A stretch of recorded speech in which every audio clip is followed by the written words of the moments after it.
So, afternoon, everyone. And for those who I don't know, which is a couple here, I'm Robin Peel. I'm the Community Economic Development Coordinator with Community Futures in East Kootenay.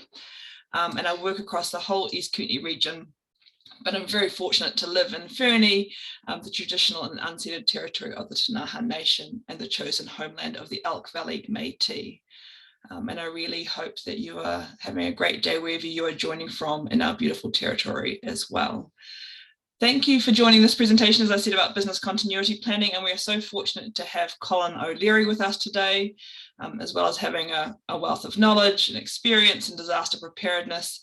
He has helped hundreds of businesses save their operations over the years, and perhaps even more importantly, he's the developer of this new free online business continuity planning tool that has been brought to you by Community Futures. And so I'll hand over to Colin to talk much more about business continuity, why it's so important, and how best to use this free tool.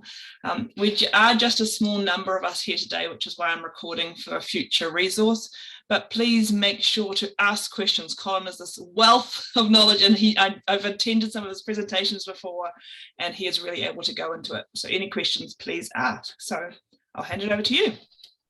That's great. Yeah, thanks, Robin. And yeah, it is nice. We do have a smaller crowd, which is good. So we can kind of keep it a bit more casual. And then even if we have some questions in the middle, there's no problems with that at all.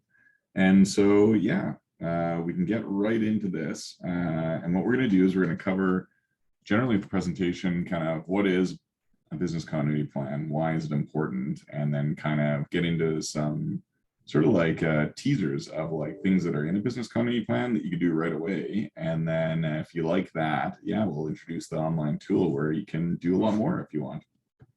So with that, what I'm going to do is I'm going to share my screen, and just bear with me for a second here.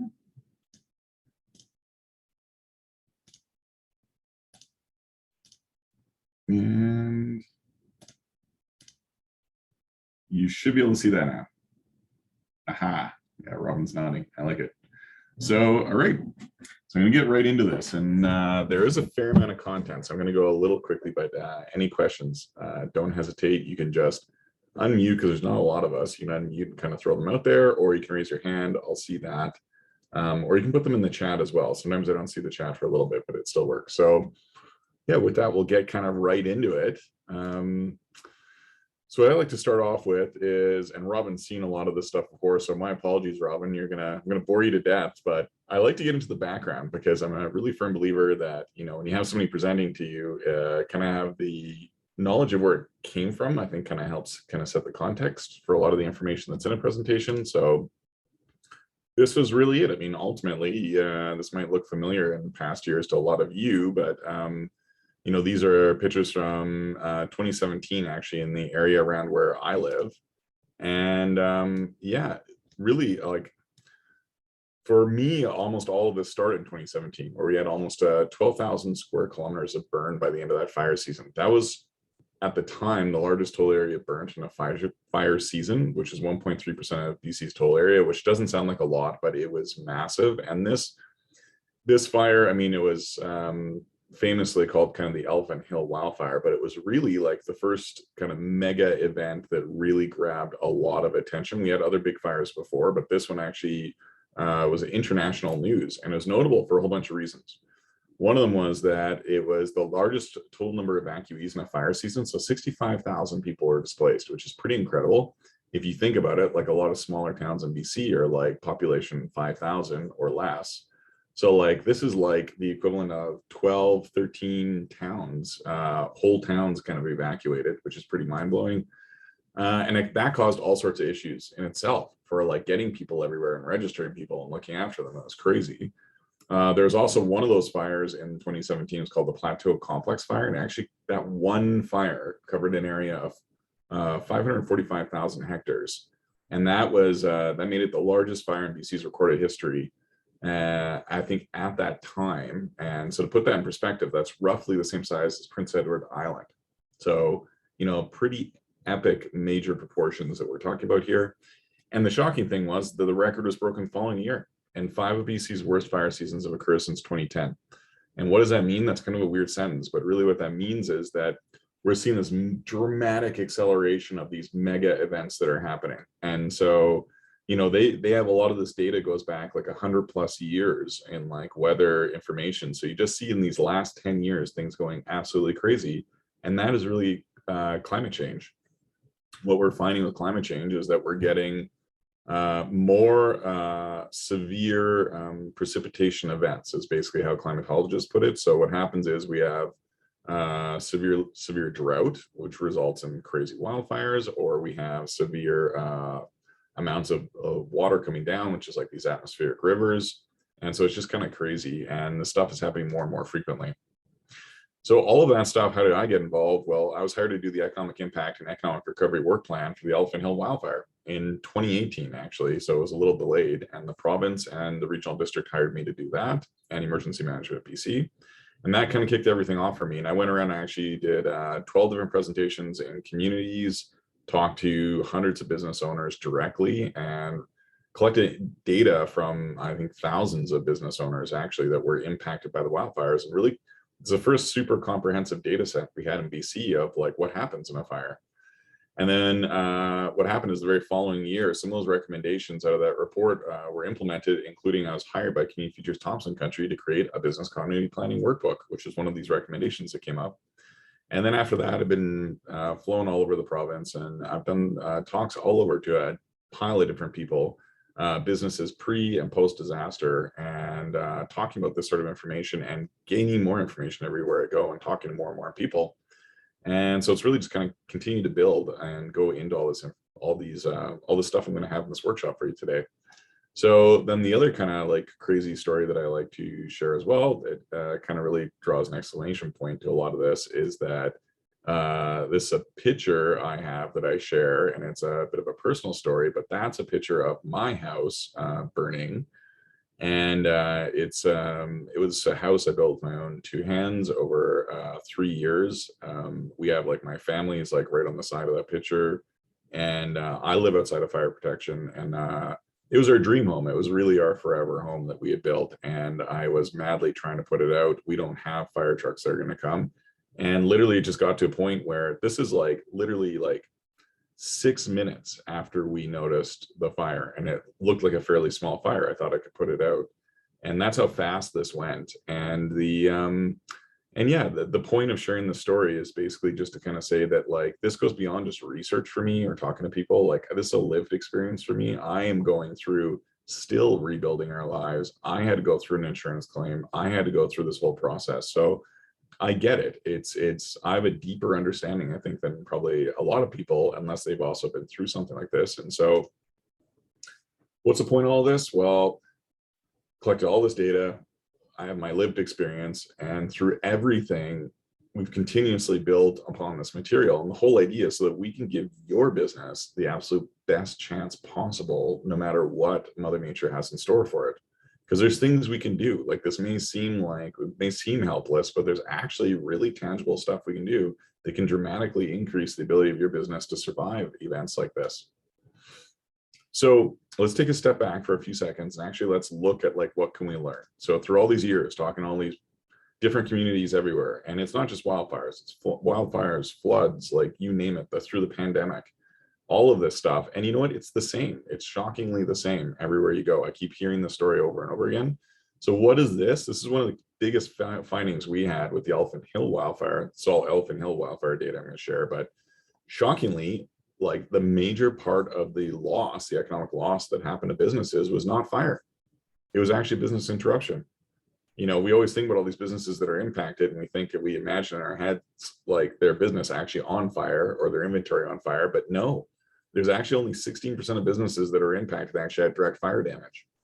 So that's really critically important, because guess what? If you had fire insurance and you didn't actually have any direct fire damage, you got no coverage. People weren't able to make claims. So what happened was actually the road closures were the like most crushing thing that came out of those wildfires. And we see this with other stuff.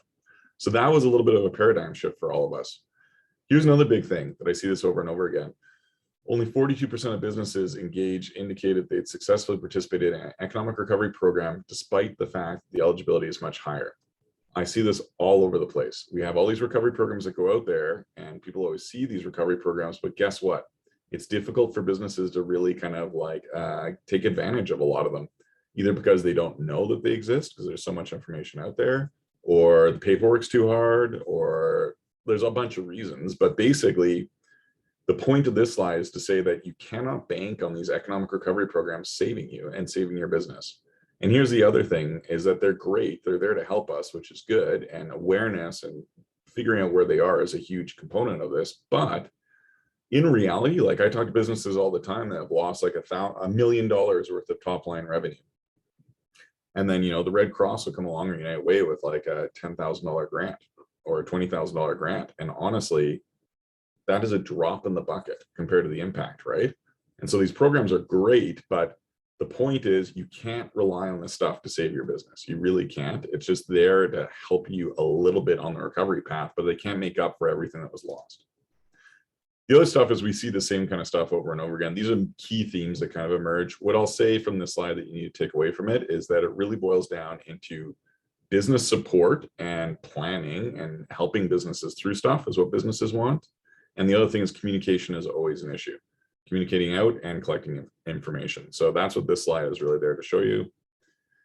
And businesses and communities are interested in having assistance with disaster planning now as a proactive measure before the next disaster strikes. This is what we always hear afterwards. Everybody always says this after the fact.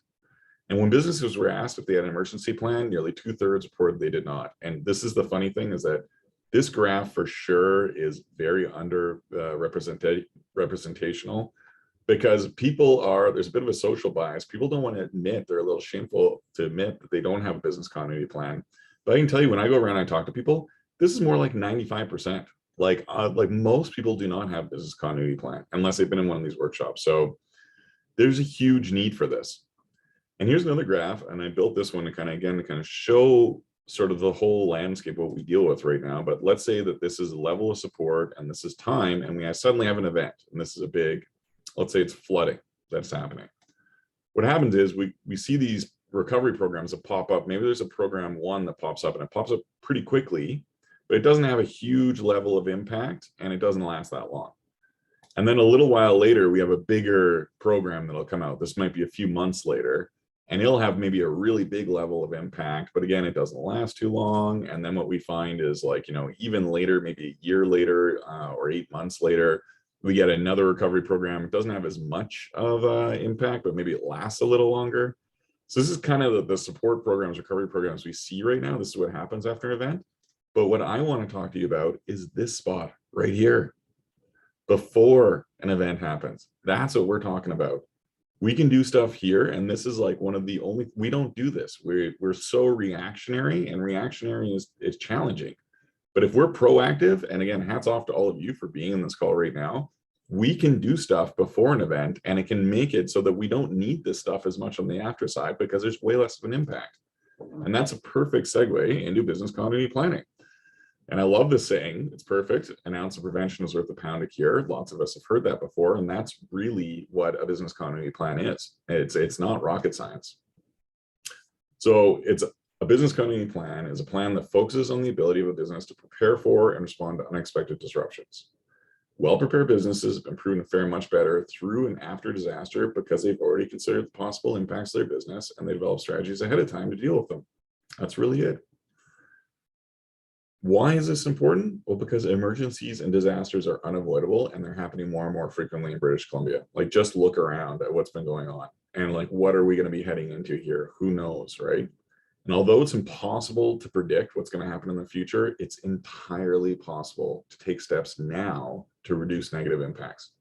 And the best time to strategize is when you're not in an emergency, and now is the best time to strategize when you have time to think, and you can take your time and work through the stuff rather than scrambling around. Here's another really good reason. COVID, which I love to throw this example up there because I think it's so funny. You know, a good business continuity plan, everybody thinks about wildfires or they think about flooding, but a really good business continuity plan can help your business for any kind of disruption that's out there, believe it or not. And so what I want to do now, actually, it's going to take a few minutes. I'm going to put everybody on the spot and I'm just going to ask you to unmute. But throw out there, and this helps because otherwise I'm just going to talk you guys to sleep probably. I'm going to put you on the spot and say, what are some other hazards in BC? So if you think of hazards in BC, what are they? So just unmute and throw them out there. Sorry, go ahead. Oh, go ahead, Riley. Transportation infrastructure breakdown. So sometimes we get slides, avalanches, that sort of thing in our area. Yeah, love it. What else, Teresa? Well, that was mine. Thanks, Riley. Like just the other day when that giant rock fell on 93 from the side of the highway. That's very relevant, you see? Right? Yeah, when the Trans-Canada is closed down as well, and there's now one lane of traffic for the whole corridor. Yeah, that's awesome. That's super neat. Yeah. Power disruptions, I mean, they're not really long, but they still can affect businesses. Like, even if it's just 3 or 4 hours, that Absolutely. freezes, Absolutely. fridges. The internet goes down. Yes. In a light breeze, the internet goes down. Oh, I know, it's deadly. That's like, now we're so like dependent on the internet. It's brutal, isn't it? As soon as we don't have it, it's like the world shuts down. So those are some great ideas. Actually, I loved it. And you know what I really liked about it is that the three of you just threw out ideas that were not kind of natural disasters, which is what I always hear. People always think of like wildfires, flooding, mudslides, things like that. But guess what? There is way more stuff. So the three of you kind of started to get into almost more like disruptions to the business network, right? So we can get stuff like hazardous material spills, damage to the road or transportation networks, loss of telecommunications, another good example. But there's also stuff like cyber attacks. Like that can happen anywhere. I know there was the Chamber of Commerce in Barrie. Barrie is a small town north of where I live in Kamloops. They had their website hacked, and and the reality is that a lot of these, like, cyber attack, they don't know where you're located. They don't just pick on people in Vancouver. They have no idea where you're located. So this can happen to anybody. And there's also like fraud, or this is a huge one, owner or critical employee loss. So 98% of our economy is small to medium-sized businesses. And you know that about 50% of that is owner operators or solopreneurs. So you got to think about that. Maybe that represents some of you in this room. So you got to think about it. If you suddenly woke up in the hospital and it's 2 weeks later and you're okay, but maybe you're out of it for 2 weeks, could your spouse or could your employees have run your business for the last 2 weeks? Or would it like grind to a complete stop, right? Do they know how to open up the till? Do they know how to like get into the inventory? Do they know how to do that stuff? These are kind of things to think about, right? I'm just trying to make it real because that's a very real thing that happens. So how do we deal with this stuff? We deal with it through risk reduction, i.e. mitigation preparedness. They're two kind of separate things. They sound the same, but they're slightly different. So mitigating a risk is actually an action which you can undertake before a hazard to reduce your vulnerability and your risk exposure. By mitigating a risk, when it occurs, it'll have less of an impact on you.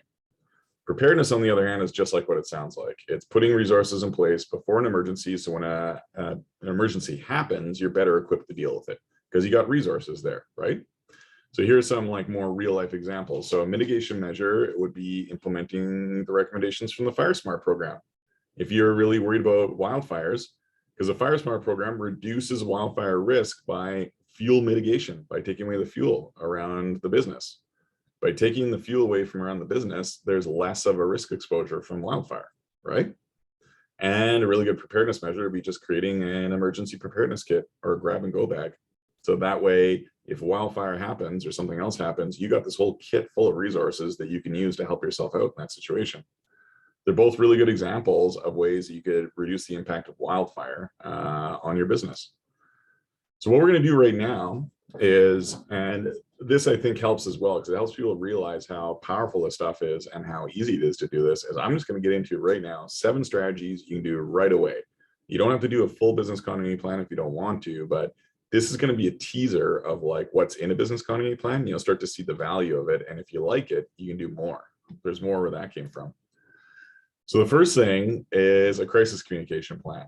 And I'm going to focus on communicating outwards. And so this is something where a lot of small businesses or solopreneurs are thinking like, this is too complex. Only big kind of organizations do this. But you know what? It's really easy, actually. You can do this too, and it can have a huge impact for your business. So what do you need to consider when you're communicating outwards? Well, who's going to be the communication lead?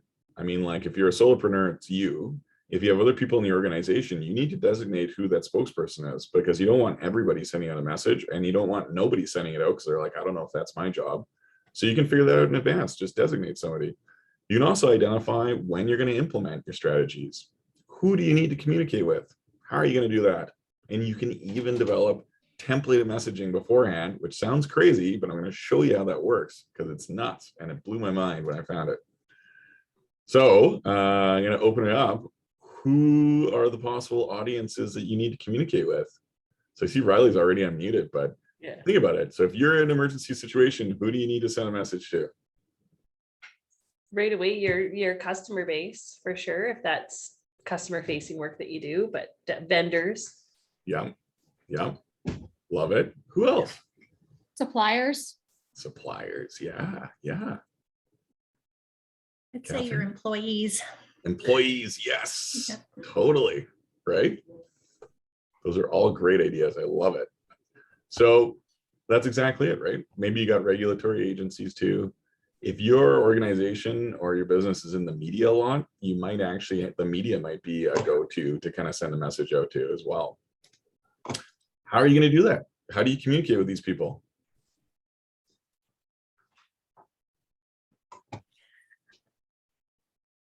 In real time, it's sometimes helpful if you're already active in social media and that's where people get a lot of the information about your business from. It can be really helpful, but but maybe it's more website driven, it might be good to have something on your landing page too.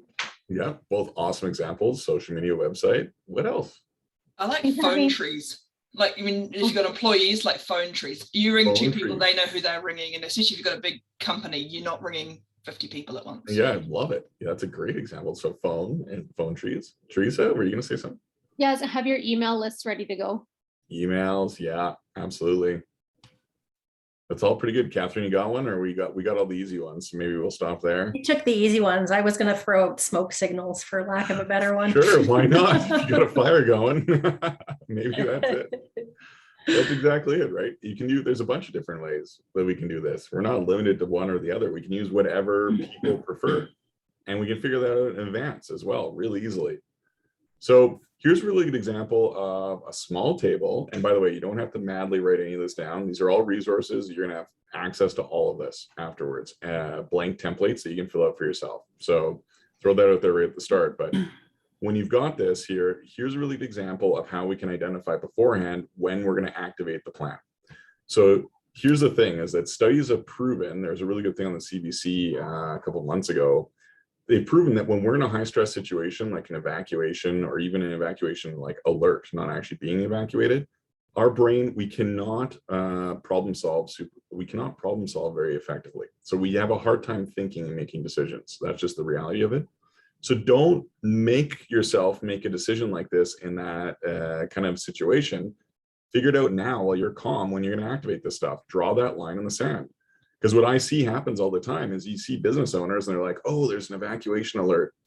Do we notify our employees or our customers? It's like, oh, I don't know if I want to do that. I don't want to scare them off. Like, it's just an alert. I don't know. You know, or something else, or now it's an order. Now it's an evacuation order. Now do we send it out, or do we hold off a bit longer? This is the sort of stuff that happens, and don't do that to yourself. Draw the line in the sand. So here's some really good examples of triggers. So we pre-populated some really good kind of triggers or lines in the sand. We also leave some blank spaces so you can put stuff that might be more specific to your business. So if we take a look at it, we could say like length of time of an outage or an interruption.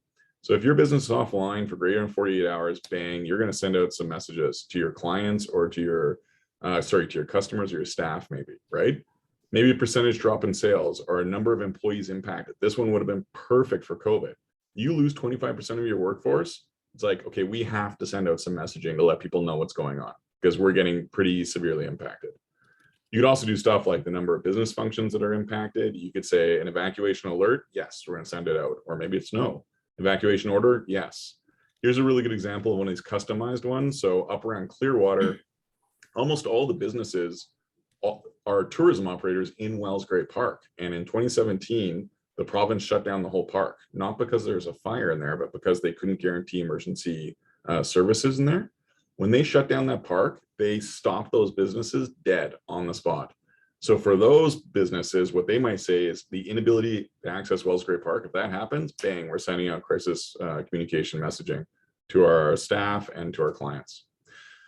So this is what these kind of templates look like. So you have a template per audience. So it's broken up by the audience up at the top. And this is a good example. I filled this all out with kind of an example for employees.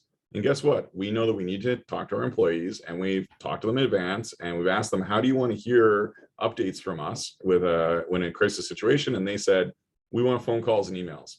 No problem. We'll mark that right down. That's how we're going to talk to you.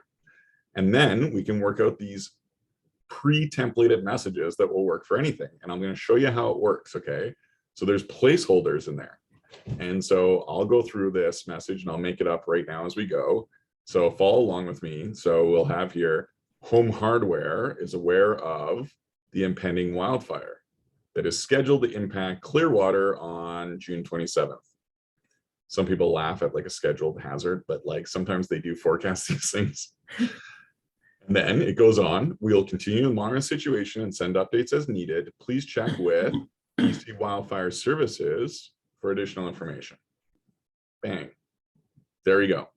So what we have here is we have a very concise message. We're not worried about sharing too much. We're not worried about not putting out enough. We have told them that you're aware of what's happening. We put some dates in there. We told them where they can get more information. If they want more information, go to give them a trusted source. And that's it. We don't have to wordsmith it in a hazard situation. It's concise, it's to the point, it's not rude, it's perfect. There you go. Here's another example. Customers. So we've identified we need to talk to our customers as well. And our customers like to hear from us via Facebook, the website, and Twitter. No problem, we can do that. And here's some examples of a templated message. Let's look at after an event message, the operations were affected. Okay, so follow me along and I'll do this one. Hello, this is Jack and Jill, the owners of Home Hardware. This message alert is for August 23rd. Due to the wildfire, Home Hardware will be temporarily offline so we can ensure our employees and workplace are safe. We appreciate your patience as we work through this event. Please call back for updates. There you go. You know what this does for your business is that other people in the community, let's say they've been impacted by the wildfire, they need to get supplies to help get their family back up online or their business back up online. They don't hear anything from you. They walk down to Home Hardware, the door's locked, and they're just like, are you freaking kidding me? I need that. Like, why are they closed right now? Do they know what's going on in this community? Do they have any idea what we've been through? And they're all huffy and puffy. They can't understand why things are closed, and it's causing reputational damage for you if you don't have communications out, right? But imagine now you have this message that goes out, and all of a sudden they're like, whoa, okay, I'm not going to drive down there because I know that Home Hardware has been impacted too. And they're closed because they want to make sure it's safe for their employees. That makes sense. I'm going to have way more like patience with them, and I understand now why they're closed. And you know, again, it's also telling them that like you appreciate their patience, and so you're just doing huge reputational damage control by having a message like this sent out. And it's really concise and it's really simple. And it also, the other advantage of having these templates is it reminds us to do stuff we might not think to do. For example, this line right here, this message alert is for insert the date. Why is that important, do you think? Any ideas? Stuff lives on the internet forever. Exactly. Yeah. So what happens in a crisis situation is that there's a lot of times too much information, and people find old messages and they have no idea how old they are, and they think that's the most recent message, and that's exactly what happens. So without having a template like this, how many of us would have remembered to put a date, timestamp our message? I wouldn't have, right? So now you got it right there. And so people, when they hear this and they see this, they know immediately how old it is. Is it 2 days old? Is it a month old? Bang, there you go. That's how simple, like something like this, a simple little template like this. And you don't have to send out a pile. You're not sending out a novel to people. You just have little messages you're sending out, and it can be huge for your business. So these are what these templates look like. And again, you can fill them out and identify everything beforehand. You can have as many audiences as you need. You know, don't go overboard. I wouldn't talk to everybody if you don't have to. Figure out the critical ones, but it's really straightforward. And the other advantage of these, having printed copies of these or having like copies around, is actually kind of almost goes back to what Robin was saying, is that a lot of times you have a lot of people that want to help in these situations, and it'd be really pretty powerful to be able to kind of like give a handout to somebody to be like, take this and go. Like, you communicate with these people, I'm going to communicate with these people, or you put this on whatever. So if you have employees that want to help, or a spouse, like, this is other ways this can help as well. So when we talk about communication, that was communicating out, but the other key component of crisis communication plan is collecting valuable information, because communication is a huge deal in these emergency situations. I'll tell you that, no matter what they are. So what we can do is we can actually think ahead of time of how we're going to get the most up-to-date information possible, and we're going to make sure that we get it from trusted sources, okay, so that we know that this is going to be relevant and accurate information, and you can set this all up in advance. And here's a really good example, is that it's a simple template again, where it's broken out by the hazard, and then you have your information sources. So for example, for flooding, you can take your time right now, you can Google around, and you can figure out that, oh, wait a minute, there's Emergency Info BC is a really good resource for that. Maybe you didn't know about that before. What about the British Columbia River Forecast Center? How many of us would have thought of that? You know, like, I didn't even know these guys existed. And now it's funny is they're on the CDC all the time, and I just like mentally block them out, but now I hear them all of the time. So there is a great resource for you right there in flooding. And now you know where you can find that info. How about for forest fires? Well, British Columbia Wildfire Services, yeah, that's a no-brainer, right? What about Dry BC? You know, like, I use Dry BC to see if the Coquihalla is open in the wintertime. But now that we know that in wildfires, road closures are one of the biggest impacts, we now are like, we need to go check out Dry BC and look at the road closures if this is going on, right?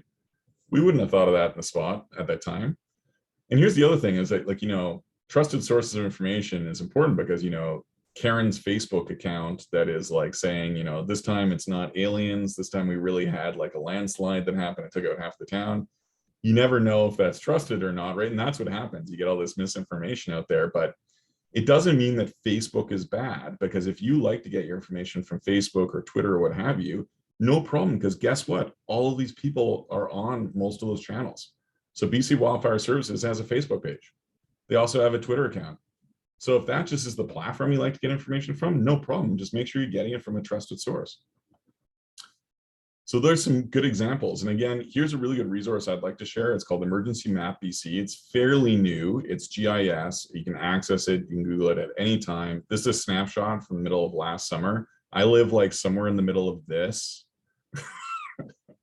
But this one map, what I like about it is it pulls together in maps. You can zoom right in, by the way. It's all digital. So you can zoom right in on where you live, but it shows you all the alerts, all the evacuation orders. It shows you the out of control wildfires. It also pulls together flooding information, tsunami notifications, like all sorts of stuff into one visual resource. So it's a great resource. You should check it out if you're interested. So the next thing we're going to talk about is an evacuation guide. So here's the thing, is that a lot of us now know about that some hazards necessitate the declaration of an evacuation order because they've been deemed too unsafe to like kind of stay in an area. But what a lot of people don't realize is that the authority to issue an order can rest at all three levels of government, okay? And it's standardized amongst all of them. So it doesn't have to come from the federal government. It doesn't have to come from the municipality. It's any of them can put it out. And we'll get into the three-stage process, which you're all going to be familiar with now because we hear it so much in BC. It's crazy. And the key thing I want to impress upon you with this evacuation guide is that they'll use whatever methods possible to kind of communicate this to you. So what a lot of people don't realize is, like, my parent-in-laws lost their home and business to the 2003 barrier fire. And literally the amount of warning they got was an RCMP officer, a squad car ripping up their driveway. The guy didn't even get out of the car. He just went on his PA and was like, you have 5 minutes to evacuate now. And then he ripped out of there. That was it. There's no letter. There's no like knock on the door, because he had to get to the next businesses like as fast as possible. And I have lots of stories like this where I hear from people where it's a fire truck driving down Main Street with like a PA system on. So it's important for people to know that, because you know, a lot of people might sit there and be like, that can't be it. They've got to, like, there's got to be more than that. They can't just get away. And it's like, no, that can be it, actually. And so, yeah, we have this is the three-stage process, which a lot of us hear about right now. So stage one is an evacuation alert, and then it goes to an evacuation order, and then there's evacuation rescind. And so the big thing you need to know about an alert is it's really just there to advise individuals that evacuation may be required. And the other key thing to know about an evacuation alert is they don't have to do one. They can actually jump right to an order. It doesn't have to go 1, 2, 3. It can actually go jump right to 2 if things are moving really quickly. And the evacuation order, really what the idea behind that is, it's everyone's supposed to be told, in the interest of their own safety and considering the risk, that they're ordered to leave the area. And what it really means is that they cannot guarantee, the government cannot guarantee that they have emergency response services in that area anymore. So I know some people decide to like stay behind, but you shouldn't do that, first of all. And secondly, if that does happen, what people need to know is if somebody has a heart attack running around and they call 911, there is no ambulance showing up. There is no helicopter showing up. Like, you are on your own. So it's pretty intense. The other thing too is at this time, any other related information, such as a specific evacuation route or the location of the emergency reception center, will be provided if they have time. So this is really important because a lot of grants and support programs that come later require that you have gone to the emergency reception center and actually signed it. So you really need to show up to these things. Plus, there's lots of confusion and miscommunication, and people are worried about you probably and trying to track you down to make sure you're okay. And so this stuff is really important. And then stage 3 is an evacuation or SIN. So what is an evacuation guide? It's really what we've done is we just put little reminders for you at different stages. So little triggers for you to think of so that you don't have to try to remember them when you're in the heat of the moment. So before an evacuation alert, designate an individual as an evacuation lead. I mean, if you're an owner operator, that's going to be simple. It's just you. But if you have any staff at all, you need to put somebody in charge to make sure that somebody is actually taking control of this and like measuring everything and looking after staff and know what's going on. You also need to, devise a system for accounting for all personnel during evacuation if you have staff.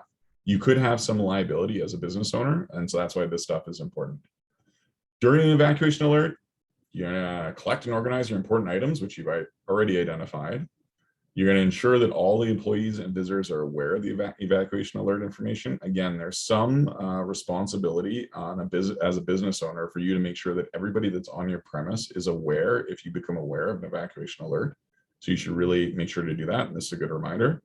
And then you're going to start to implement any communication strategies if you want. When the evacuation order happens, you're going to take all your important stuff. You're going to carry out your emergency shutoff procedures if you've got them. You're going to secure the building by closing and locking the windows and doors. Why is that important, do you think? What do you think? Yeah. Insurance Sadly, doesn't cover you? theft. Yeah. It's the looters. It's the looters. So a lot of us, without a reminder, we just leave in such a rush. We don't even lock anything. It's crazy. And unfortunately, looters will come in very quickly after an evacuation order, and locking the windows and doors might not completely stop them. But you know what? There's so many unlocked places that chances are they might just go to the next business if that happens. It's also a good reminder to set out your first responder package if you've got one. And then when the evacuation rescinds, it's monitor your trusted channels, wrap up your crisis communication. And this is what the evacuation guide looks like. It's a single page. We don't want a novel that you're flipping through. We want just the goods, meat and potatoes when you need them, right? Next thing we're going to talk about is insurance support. So insurance. Can I just jump in there, Colin, just a couple of things?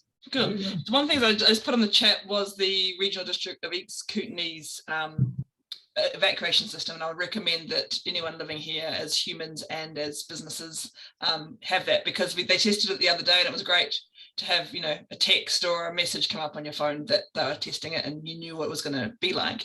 And then another one just that I was really impressed by, it was a local government, but Merritt, when they had the flooding, they'd already known that those in house numbers which were even were going one direction, and those that had odd numbered house numbers were going the other direction. And that was so amazing to me and so powerful that they'd thought this in advance, so that they actually were splitting the whole population going in two directions. And that was planning at its best. Yeah, that's a really, so I didn't know that they did that in Merritt, but you know what? I do know that that's happened in other situations, and that's awesome. And you know why they do this? We're going to get into this a little bit later with a bit of a story, but we see this time and time again, is that what should be like a 3-hour drive from one community to another on a major highway, it just gets bottlenecked. So what happens is you literally, when you're evacuating these massive numbers of people, is that a 3-hour drive turns into an 8-hour crawl. And so what they'll do, if they have time to get really organized, they will actually specifically tell you a specific route to leave or a place to go. And what they're trying to do is they're trying to manage the traffic flow so that we don't get this congestion and bottlenecks. So that's again why it's really important when you get that evacuation order that you follow the directions. You don't just go with your friends. If they tell you to go out a certain way and report to a certain center, you got to go that way. It's really what you need to do.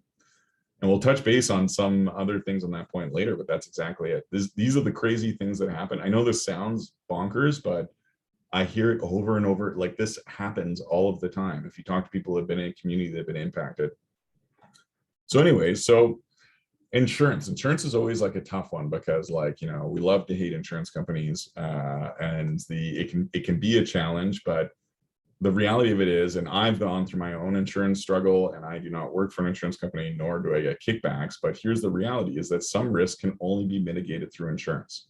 Okay, there's no such thing as a business continuity plan that's a silver bullet that if you have like a retail operations, you can just up your whole retail operations and all of your staff and all of your inventory to somewhere else magically and you're totally fine. Like, you can't. There's some things we can't do, right? And so in those circumstances, insurance is your only option. And so it needs to be a key consideration when you're thinking about disaster recovery and resilience, okay? We can't skim over it. This is also especially important as businesses are not eligible to apply for government disaster financial assistance if insurance was available for a particular loss and the business chose not to obtain it. So a lot of people don't realize that.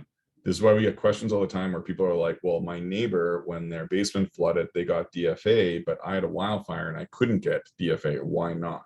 That doesn't make sense. This is why not. The DFA program is supposed to be a safety net for business owners if there is zero options of insurance coverage, okay? You cannot and should not bank on the DFA program. It's there as an absolute like safety fuse, basically, to try to help you out. But, and I'm working in a volunteer capacity on revamping this program through a policy that we're looking at changing the policies because it's really an antiquated program. It's got a lot of problems. It is not perfect. It has challenges. And it hasn't been updated in like, I think 50 years. So I'm trying to do that right now with the government actually. But the point of that is do not bank on DFA. Yeah, Riley. Yeah, I'm hearing this message loud and clear and seeing it over and over again, like from 2017 and then the recent flooding. And I guess my question is because I'm not an insurance professional and I certainly want to advise people to seek out insurance, but sometimes the minute you even say the word is like, poof, they just tune you out. And I certainly don't want to put someone down like the wrong path, but what do you think would be a good place for them to start? Yeah, so we're going to get into that. It's a great segue for our next couple of slides. I love it because you're exactly right, Riley. I get the same stuff. Like, you know, I start talking about insurance and people love to hate insurance. Like, and the thing that happens is that people are just like, you're on side with them. And it's like, I died. I'm not. I'm a third-party guy looking at this. And so one of the things that I always do is, first of all, I'm really curious whenever I go to any community and people are not able to have insurance coverage or we're not able to make a claim, I'm always like, why not? What is going on? Because if you remember, there's lots of people that had insurance and were not able to make a claim in a lot of these places, which really infuriates people, right? So it's like, well, why not?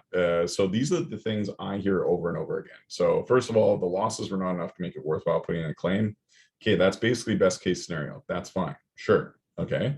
There is no insurable loss for a variety of reasons as defined by the providers. I'm going to talk about that in the next couple slides because this is a really big deal. This is one of the biggest loopholes where people fall through the cracks and they get so frustrated with insurance companies. And there's things we can do to help to close those cracks beforehand. Also, putting in claims too complicated. It is complicated and time consuming. I don't know if there's a way around that. And that is very fair comment. Like my insurance claim was a nightmare. And I can tell you I had a list, it was a total loss. And I didn't have an option of just settling. Sometimes you get that when there's a big event that happens. And so I have a stack of paper like that associated with this for all my receipts and all my reporting. It's a nightmare. So that is legit. But these last two, I hear all of the time, and it's a tough conversation, but I feel like we need to have this conversation over and over again. I hear that the deductible is too high or the insurance is too cost prohibitive, and premiums are going through the roof right now. So I am also working on a policy that is a federal policy on the DFAA program, which feeds into the DFA program. I'm trying to work on a solution to make this better. But right now, this is the reality of it. And what happens is we see down in California, it's a real problem. What happens is how insurance works is everybody puts money into a pot. Let's say all of us buy an insurance policy. All of us pony up $1,000, we throw it into a pot. I have a claim.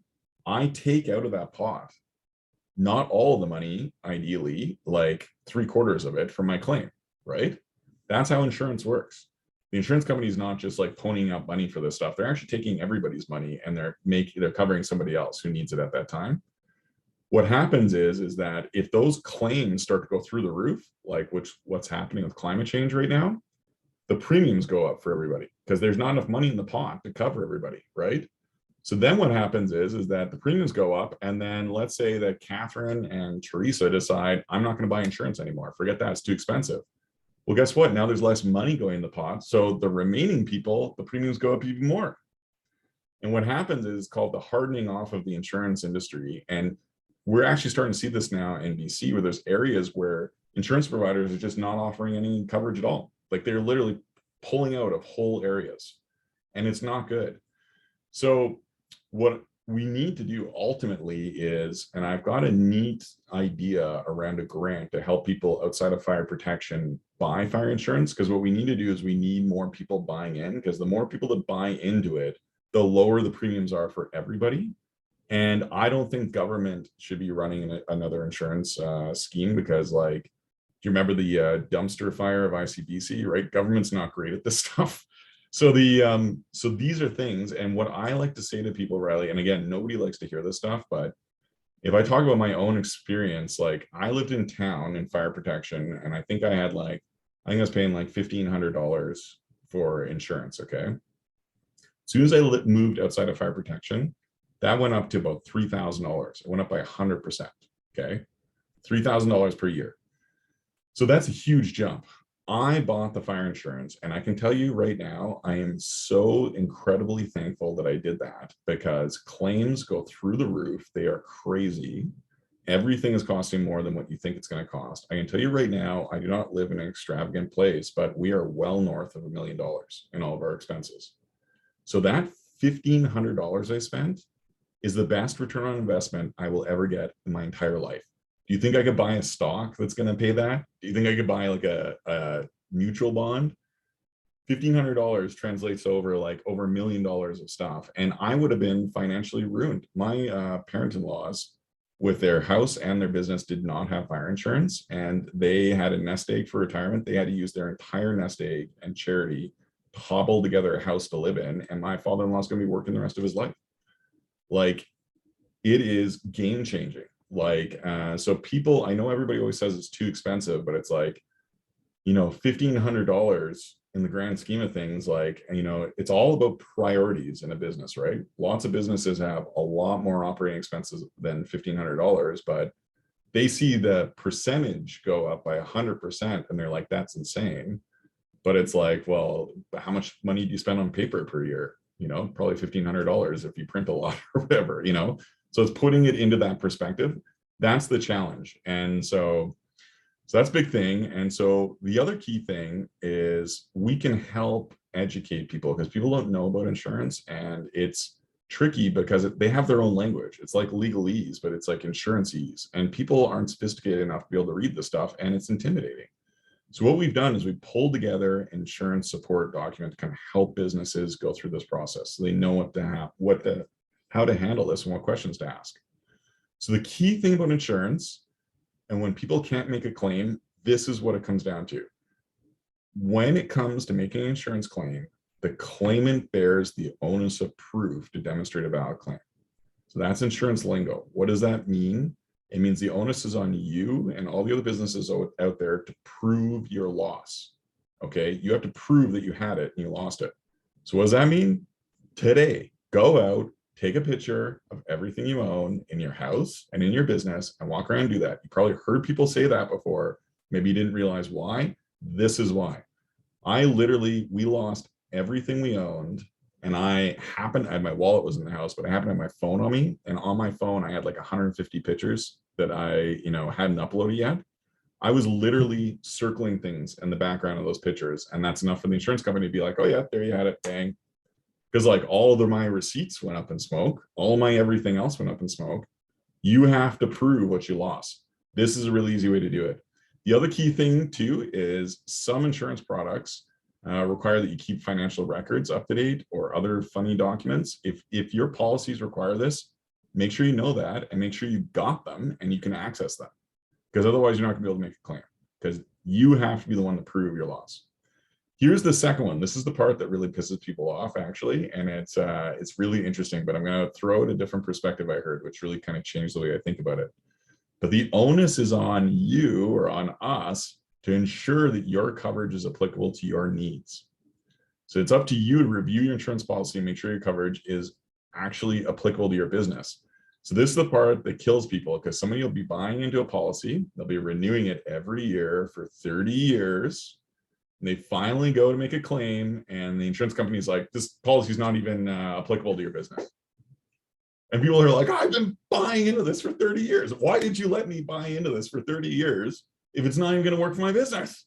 Like, are you kidding me? It's like, a cell phone guy selling you a plan you'll never use, right? It's insane. Well, here's the thing though.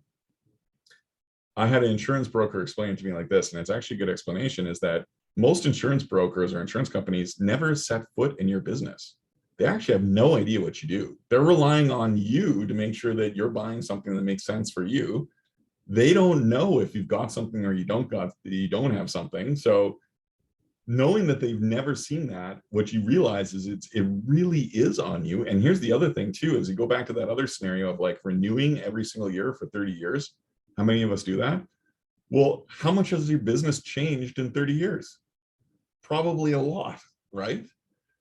So what's the takeaway from this? The takeaway is that just because they're selling it to you doesn't mean that it's applicable to your business. So that's the thing where I think people get trapped and they get caught with, because we're like, they can't sell it to us if it's not applicable, but they can, because it's actually the onus is on us. So what does that mean? It means when they send you that little booklet in the mail, or when they're sending this stuff to talk to you about selling you insurance, you got to read it. You really got to have a read through it and make sure it's actually applicable. And there's nothing in there in the exclusions. It's like, well, I got that. Or, you have to look through that. And having a really good insurance broker is amazing. So I'm a huge proponent of brokers. They shop around from multiple insurance companies, get you the best deal. They're not loyal to one. If you get one that's really amazing, they will maybe even, I've heard of some of them coming and visiting businesses and doing a walk around. They'll ask you a bunch of questions. They'll care. They really kind of try to work for you more than the insurance company to get you good policy. And like, I had an amazing broker that literally saved my financial life, actually, honestly. And I tell them that all the time. So these are the key traps with insurance. So again, it's complicated. It's too hard for people. So how can we make this better? Well, again, I went out and I talked to all these different insurance brokers and adjusters, and I was like, tell me the questions people need to ask. What are the loopholes? What are the things that always get people? And we've made a list of all of those things, and we pulled them together in a really simple form. And it's got questions you need to ask your insurance broker, yes and no answers, and other kind of things to consider. These are the key questions the business owners should be asking. And we're going to help them. We're going to give them this resource so that when they go to renew their policy, they can ask all these questions, and it'll start conversations and hopefully identify some of these loopholes and issues. Oh, and the other thing I should say as well, back to this, is don't leave out information or scrimp and try to reduce your premiums. Okay, this is another key thing. So many of us are worried about getting our premiums down, and so we don't disclose that we had an old wood stove in our shop or something like that. Don't do that, because what happens is that the insurance company doesn't really want to pay out the money, and so they're going to do a quick review and they're going to make sure that there isn't an exclusion there. And if they can find something like that and you didn't report it, you weren't truthful and you didn't report it to them, it could be enough to make your whole policy invalid. So do not do that. You have to be super honest on everything. And the other reality is that make sure you have more coverage than you think, because here's just give you an idea what it was like for me, is that out of my house coverage amount, they took the value of demolition, doing the demo on what remained of my home and taking out 25 dump truck loads of waste and the disposal fees, 50 grand to remove what was there before they even started building. And that came out of my house budget. They also took out of my house budget money to hire a security company to make sure that I didn't get onto the site. And they hired a fire investigator from Vancouver to come over and try to see if they could prove that I burned down my own house with arson. That was a little frustrating, but it's part of the process. People game insurance, I get it. So that came out of all my coverage. And guess what else? I start to go to like build, and you go get a quote on a piece of drywall, and the drywaller is like, oh yeah, that's $5 grand. And you're like, perfect, that's great. I'll tell the insurance company. And they're like, oh, this is an insurance claim? I meant 15 grand for that drywall. Sorry, must have misspoke there. This is what happens. Like the value of, I built my home for X number of dollars, and I can tell you that it was more than double. The value I need to rebuild it was more than double what I put into it. So don't just go by your assessment. Get lots of coverage. Do it. Do not scrimp and save on that stuff. Is there a list of things you think that every business should have, Colin? You mentioned kind of the business interruption insurance that most didn't. So is it kind of fire, flood, and business interruption, or is there? So what I would do, so business interruption is a really neat, unique product. And because what happens is that if you look at like fire, when the fires happen and the roads closed, a lot of businesses couldn't make claims because they didn't have any direct fire damage. But business interruption insurance, what it is, you need to just be able to prove that your business was disrupted somehow. It's usually by civil authority, is what they say, which is an evacuation alert or order, sorry. And when that happens, what happens is that no matter what caused that, they will actually look back in your financial records, maybe 2 years, and they'll say, okay, well, in June, July, and August, you average, 10 grand revenue per month. So we will pay you the 10 grand revenue per month. Bang, that's it. So it's pretty incredible. Like that is a pretty incredible product. And so definitely worthwhile looking at, because that is a lot of what happens in these situations with like fire, flooding, atmospheric rivers, like you name it. Heat domes, blah, blah, blah, smoke. So so that's one thing to be aware of. The other thing I would say as well is that I'm actually thinking about doing like a whole YouTube series of videos, like what to do if your house burns down, because I've learned so much through this process. But I had one rider, and I think it cost me like $150 extra or something, and it was guaranteed replacement coverage. And I can tell you that thing is like mind-blowing, the difference between what I would have been getting versus this guaranteed replacement. So it's a small little rider. I would hugely recommend everybody get it, period. Because what happens is when you go to make an insurance claim is, let's say I lose my desk. My desk is gone now, and I had insurance coverage for it. No problem. I go to put in an insurance claim, and the insurance company is like, yeah, sure. How old was the desk? And you're like, well, I don't know. It's like 5 years old. And they're like, okay, no problem. So a new desk like that is $5 grand. But it's 5 years old, so we're going to depreciate it by 50%. So here is $2,500 to replace your desk. And then you're sitting there and you're like, I can't buy a desk for $2,500. And they're like, well, yeah, but it was old. We're not like, we're giving you the value of the desk. Depreciated value is the default for insurance coverage, and a lot of people don't realize that. If you have guaranteed replacement, they guarantee they will replace this desk. It doesn't matter the cost. So you can actually get the opposite thing happening. So we lose this desk. I love this desk. It cost me $5 grand. I had insurance coverage on it, and I had guaranteed replacement. And then I go to replace it, and they're like, oh, they're not making that desk anymore. The closest thing they got is 10 grand. It's like, well, guaranteed replacement, what a lot of policies say is it has to be similar, like and kind quality or better than what you had before. So it's like, well, if that's the closest thing to what you had before, 10 grand, there's that desk. That's guaranteed replacement. It probably made a difference on my insurance claim, that $150 rider, of probably just in my contents, I bet you it made a difference of more than $250,000. So to put it in perspective, and that's what happens is people will have all this coverage. It's another reason why they get angry at insurance companies, and they think that they're going to get everything replaced, and then they end up with not enough money to actually replace everything, and it gets really frustrating because they get enough money to replace the used version of everything. So that would be another big one I'd flag. I'm going to speed up a little bit because I want to make sure we have some time for questions at the end. But next thing we're going to talk about is these, again, strategies you can do right now, utilize the cloud. I used to talk about this all the time. People are like, what's the cloud? It's scary. Now we all know about it. Most of us use it. And you know what? Even if you don't think you're using it, you probably already are using it. Because if you use a point of sale system or you use Microsoft Office 365, you're already on the cloud. You just didn't realize it. Hotmail email, Yahoo email, that's effectively the cloud. So there you go. So it's already out there. It's not a scary thing. Why is cloud storage so critical? Well, I'll tell you right now. First of all, your cloud provider assumes the responsibility for maintaining and protecting your stored data, not you. Guess what?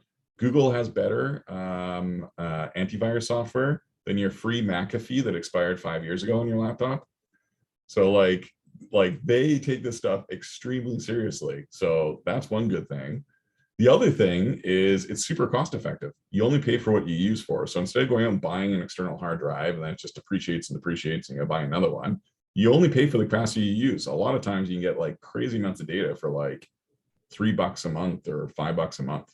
It's not a crazy thing. And then also, so it changes it from a capital expense to an operating expense for your business.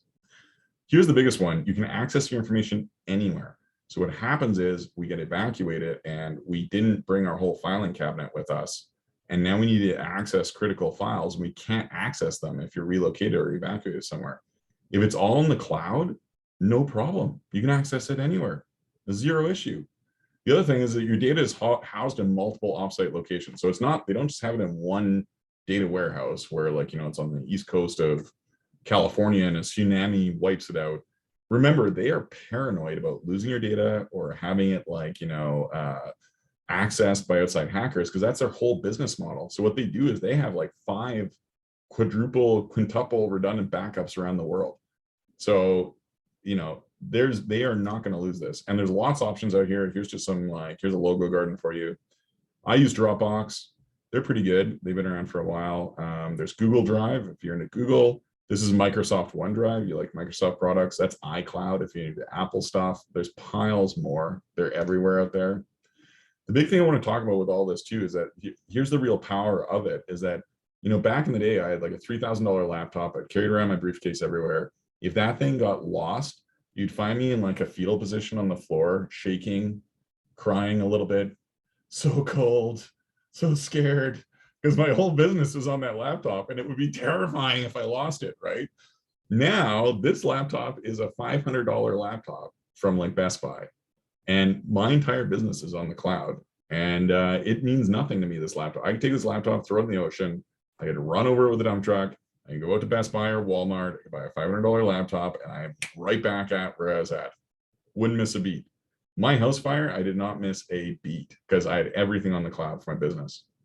The crummy thing is I did not have our family photos on the cloud or anything like that, which hurts so much more. But the reality is the business was amazingly well, and this is the power of the cloud.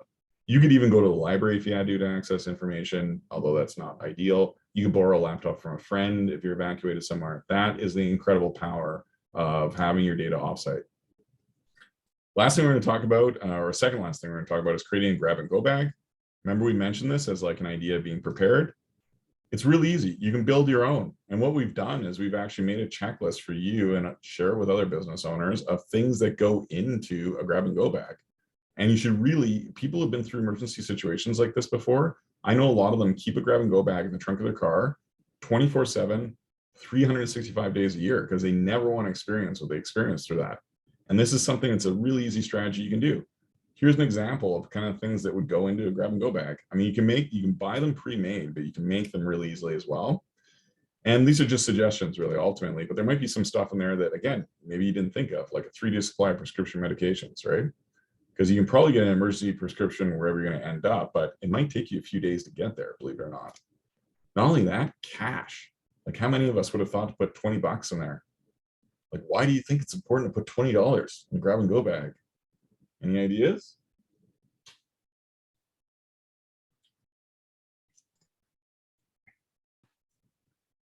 If the internet's down? It's pretty close. I like it. So here's the thing is that a lot of times with like flooding or with fire, power goes down. So you rock up to a gas station and you've been on the road for 8 hours, you're starving to death, and you pull out all your like Visa and debit cards. Guess what? You can't buy anything with those. If you have cash, chances are you can buy some snacks, or you can buy some water. Maybe you can buy some gas because you're running out of gas. But actually, that only works at old pumps. The new pumps require gas, which really sucks. But the old ones, if you find an old gas station, it'll pump gas without electricity, which is pretty awesome. So yeah, so it doesn't need to be a lot of money. $20 is all it would take, maybe even $10. And so little things like that can make a huge difference. And the other thing I like about this is that, you know, imagine a scenario, maybe you are prepared, maybe you're doing just fine and everything is awesome, but you're driving along a road, and again, you've been trapped on a road for 8 hours, you're exhausted, and you see there's a family in front of you, a young family in a minivan, and they have no cash, and they're running out of gas, and they got no food, and they got no water. How awesome would it be for you to be able to like grab some of the stuff out of your preparedness kit because you're prepared, and you can help them out. You can flip them $10, or you can give them some water or some granola bars, right? And that's what needs to happen in these situations. We need to kind of come together and help each other out. So do this. It's easy. You can be prepared for anything with something like this. And this is what the checklist looks like. So it kind of tells people about what it looks like. And then they got a little checklist. They can check stuff off and build it themselves. You guys should build one. Tell your employees or your friends to build one too. They're easy. So the last thing we're going to talk about is mental health support. So, you know, this is a reality for a lot of this stuff. And so these are just some examples of like headlines I snagged off the internet. I'll read the top one right here, or the middle one. Across the West, fire seasons last longer and become more intense than any time in history. Tens and thousands of structures burn every year and dozens of people die. But new research is highlighting a different problem. Those that survive are never the same. So we have to be real about this, because here's the thing is, chances are you are one of the most critical assets to your whole business and or your staff, right? And this stuff is super stressful. So before, during, and after an emergency event, you're going to experience not only physical health effects, but serious mental health impacts. And it's inevitable to feel sad, stressed, and anxious, okay? These reactions are super common, but what we need to know is we need to seek support if they become overwhelming. And we need to talk about this stuff. And so here's a really good example. I actually snagged this. I used to do presentations with Interior Health. This is one of their graphs, but gives you an idea of like what kind of an emotional roller coaster it looks like through one of these events. But here's kind of the emotional highs and lows, and this is time. And you can see like leading up to the disaster, it's getting more and more stressful. There's an impact. And a lot of times what we find is actually there's a bit of like a heroic phase. Community comes together, you know, you're fighting it, you know, you're going to do this, you're going to make it through it. And then you kind of hit what they call like this honeymoon kind of phase. And then you go through disillusionment, reality kind of sets in. There's multiple trigger events, you know, there's anniversary reactions. And you notice down here, the other important thing to think about is that these are years down here, okay? And you can see it's slowly we are rebuilding years later. This is the reality of what happens. And so there's going to be a lot of effects on your mental health and your staff and your family's mental health. And depression, for example, like emergencies contribute to depression and extreme psychological stress, post-traumatic stress disorder. So the unpredictability of the situation contributes to high stress levels. In the long term, psychological effects may persist long after wildfires or other events are over. Anxiety and the fear of reoccurrence is very common. And so the other thing too is that you don't have to be directly impacted. You're surrounded by wildfires and you're surrounded by smoke and other stuff like that. It's super stressful. And so the big thing is to be real about this and know that there's lots of resources out there that we can use, and we got to stay on top of it. And because you need to be in top mental shape as best as you can and supported no matter what comes at you, and same with your staff. So these are all examples of really great resources that are out there. And this is another thing that's printable, and I love it. Canadian Mental Health Association came out with this. It's a single page front and back. I really love this one because it tells you like ways to kind of cope. It's very family focused, but it tells you like when you ideas when you might want to seek more help. It tells you phone numbers, gives you other strategies, kind of like, you know, taking a break and like other things you can implement right away, how to talk to children or older children or adolescents. There's lots of resources out there like this, and it's pretty amazing. So that's one of the resources you can access. And yeah, like this stuff is stressful. So we need to be real about that and make sure that we're talking about it and we're staying on top of it. And we're looking after each other. And so that really wraps up 7 strategies you can implement right away as kind of a teaser of some of the things that would be in a business continuity plan. But there's more. There's more where that came from. Feel like I'm at it on an infomercial. But wait, there's more. Anyways, so before we get into that, I want to throw out there, don't take my word for it. I mean, I'm the guy talking about it and presenting all this to you, but I think what you need to do is you need to take the word of other businesses who have been this, take their word for it.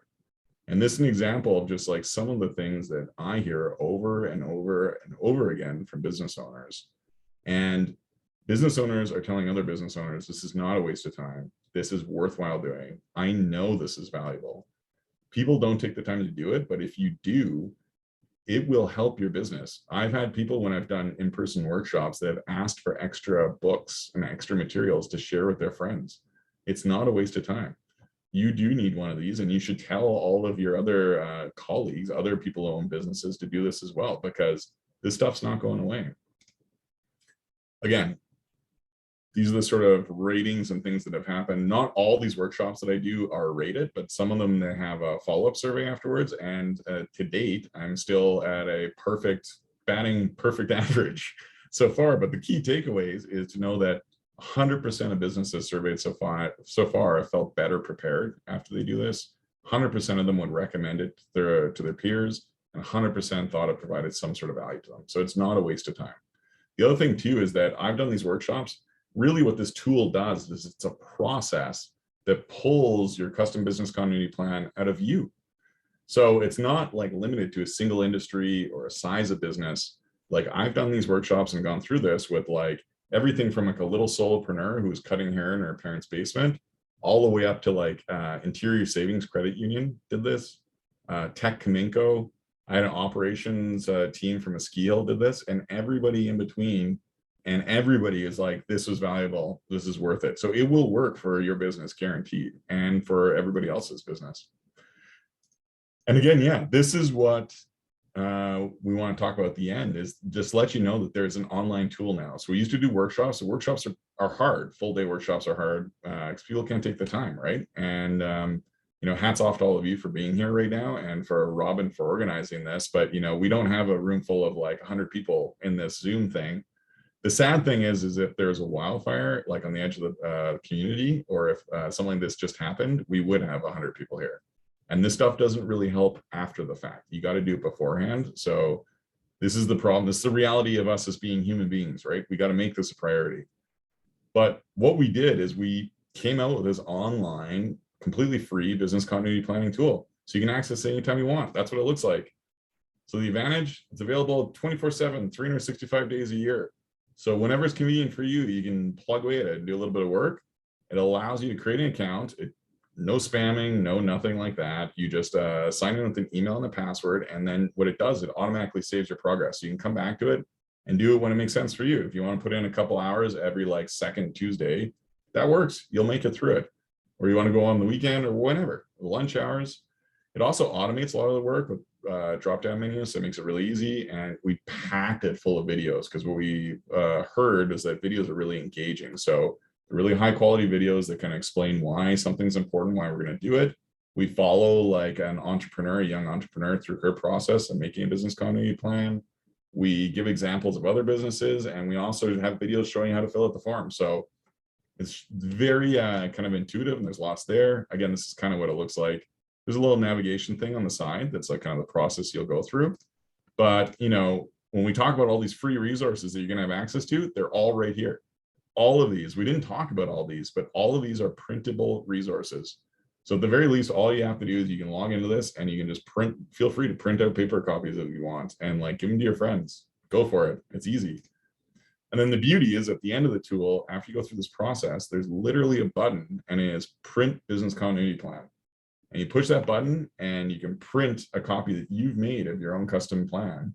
And you can save it on the cloud, or you can have hard copies, and you can go back as many times as you want, update it anytime, jump forward and back. And so really, it's a powerful tool to help your business become more resilient, recover faster, no matter what Mother Nature has to store for us this summer.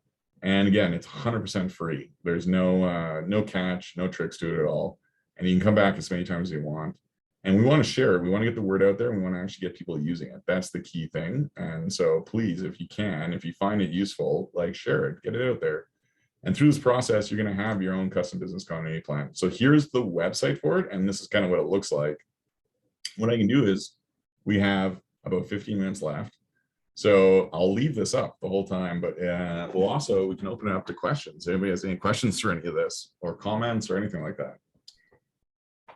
I have a question, Colin. Like I started going through this plan actually for a non-profit that I help look after. Just again, thinking about, where's all our data and what are we doing? Actually thinking of risks is an interesting one sometimes. So is there any kind of hints you can give us that we can help other people too, to start thinking some of the risks we may not otherwise think of? Yeah, I think that's a really good one.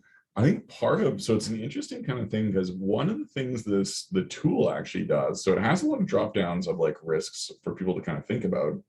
But one of the things I like about it is that it just asks a series of questions. And then what it does is it takes into account, kind of behind the scenes, it takes into account the probability of something happening to your business. So like what's more probable, wildfire or flooding, and you fill that out. It also takes into account, so it's the likelihood something's going to happen. It takes into account how impacted you'll be, how severe the impacts would be, and it also takes into account how quickly you need to recover, and puts all that together. And what it does, it actually assigns an impact score. And this is something that I created in the tool. I've never seen anywhere else, but what it does is it helps us to prioritize as business owners where we need to put our resources. Because what happens is kind of like what you're saying, Robin, is you get people sitting down and they get overwhelmed because they're like, oh my God, I got to make a plan for a cyber attack. I got to make a plan for a wildfire. I got to make a plan for critical employee loss, for a pandemic, for and what happens is they do nothing. And so with this, as you're filling it out, what it does is it literally, after you do it, steps you through a risk assessment effectively. And then it says, listen, if you're only going to focus on one thing, it's wildfire. Or if you're only going to focus on one thing, it's this. And then if you have time to focus on three, these are the top three you should look at. So prioritize it for you. And that really makes it very useful to kind of tackle. And guess what? That turns into super valuable information when we start thinking about insurance as well. Because what's your biggest risk exposure that'll have the biggest impact? Well, if you're only going to have one insurance policy, it probably should be on that thing.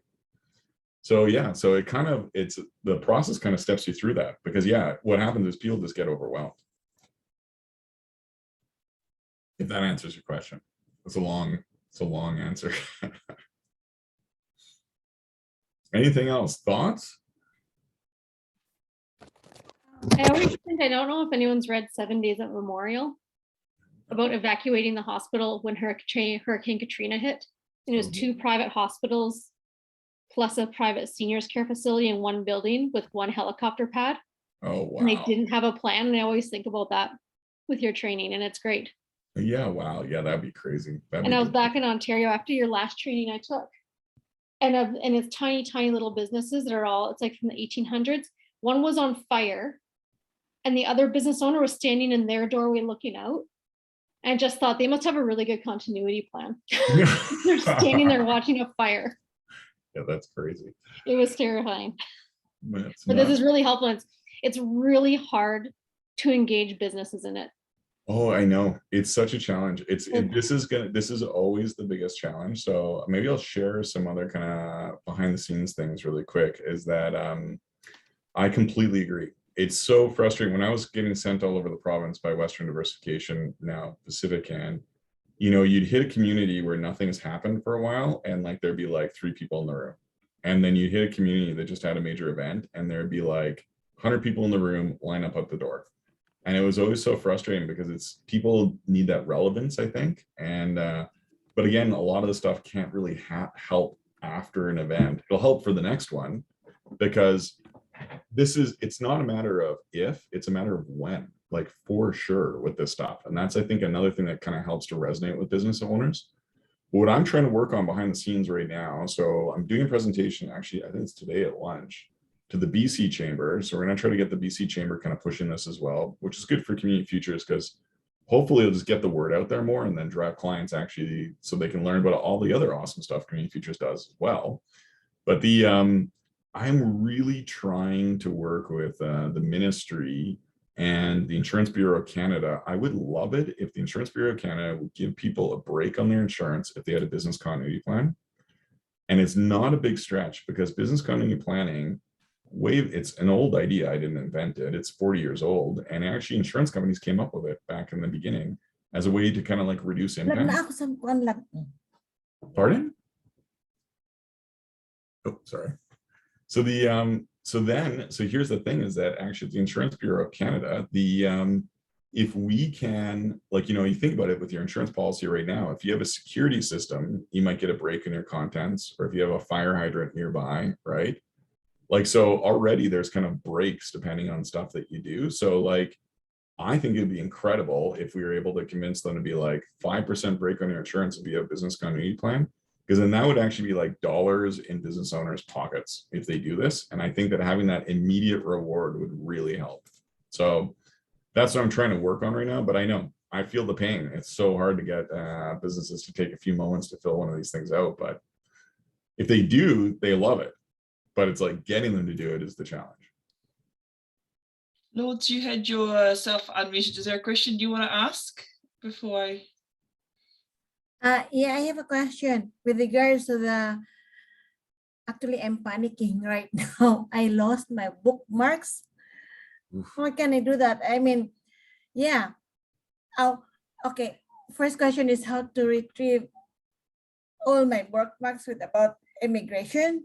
I know there are just too many of them. I was told to just open them again and save another one. But yeah, that's out of the question. I can do that. But how can I retrieve those? Or another thing is, how can I save my bookmarks in such a way that whenever I changed laptop or whenever something got lost or I accidentally deleted them, I can still find them. Yeah. Well, I'm not a tech expert. I'll tell you, I'm not sure how to get them back, but I think that your second point is very relevant because it talks about backing stuff up. I'm pretty sure you can back up bookmarks. And so if you had a backup somewhere, like right now, it'd be incredible for you because you could just load it and you'd be set. But I don't know, like it really depends on the browser that you're using, but like if you can, yeah, I'm sure somebody hopefully is going to be able to help you, but I don't know those details, unfortunately. Okay, I understand. Okay, so, okay, it's okay, I understand.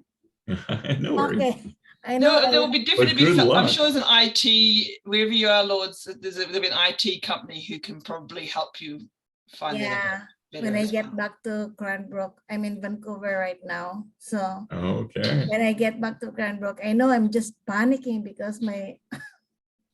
Oh yeah. I know Okay. it's like, Anyway, it's my life. yeah, It's that's my just it. business that I lost. So Yeah. anyway, I'm sure there's a way to get it back.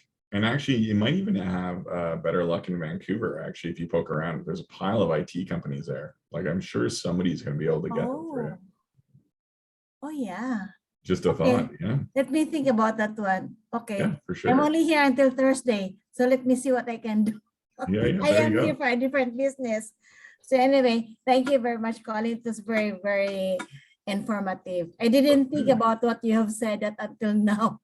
Good. That's awesome. I love it. Thank you. Yeah, no worries. And Tony mentioned as well that he's been glued to this. So this is great, Tony. Is there anything that you have any questions in particular as a business owner or anything that you can share that we can help you with?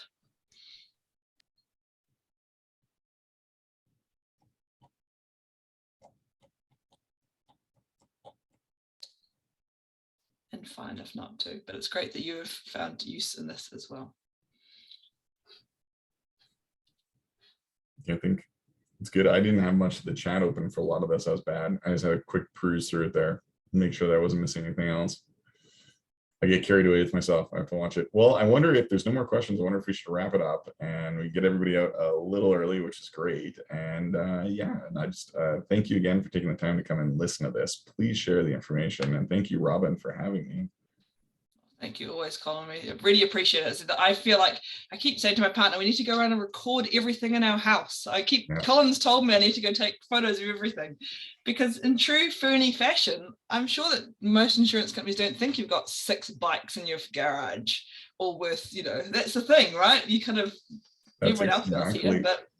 Oh, that's totally it. My wife is notorious for at the end of a season buying winter jackets and boots for the kids for the next season.